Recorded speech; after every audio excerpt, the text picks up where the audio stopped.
All right, by the end of chapter 6, we have seen Sydney start to get acclimated to life in Palm Springs and at Amberwood Prep.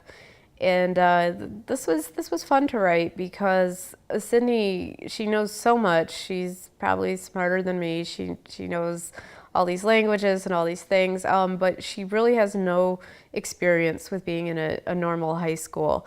And she's smart enough that she can adapt to a lot of things right away. So she's not completely hopelessly inept, but the social things still occasionally continue to elude her. And it's great to write that because she's aware of that at the same time, and she can analyze herself and know like, oh, this really isn't working. But at the same time, she can't do much to improve it. And there's just scenes where she's asked something it'll be a totally casual, just small talk kind of thing, and she just either doesn't respond enough or she'll respond too much.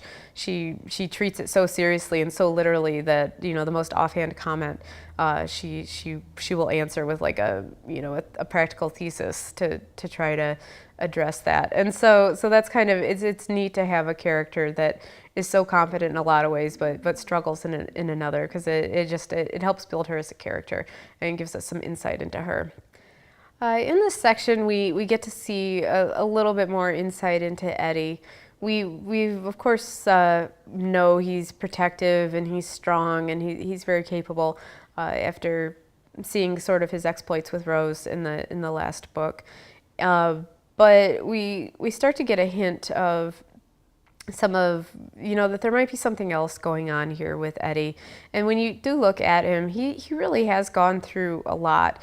And he's one of those side characters where it's not so obvious to us how much he has changed, because he's not getting as much spotlight as people like, say Rose or Dimitri or Adrian. But, if you go all the way back to Frostbite, Eddie had this terrible ordeal where he was kidnapped by Sturgoy with some of the others.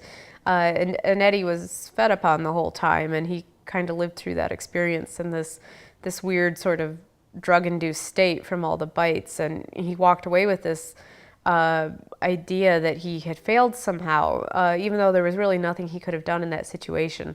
But he looks back and thinks, "Wow, I was so helpless," and then he lost his best friend in that, and so he's kind of beaten himself up over that, and he's consequently strived to be a really good guardian as a result.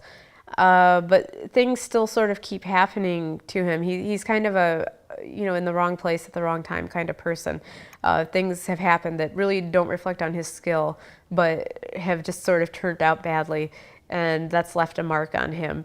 And so that's why when we see him now, he's trying very hard, to be excellent and to be protective and to watch everyone at once. And again, while that is a guardian thing in general, for him it's being driven by a lot more than just that guardian sense of duty.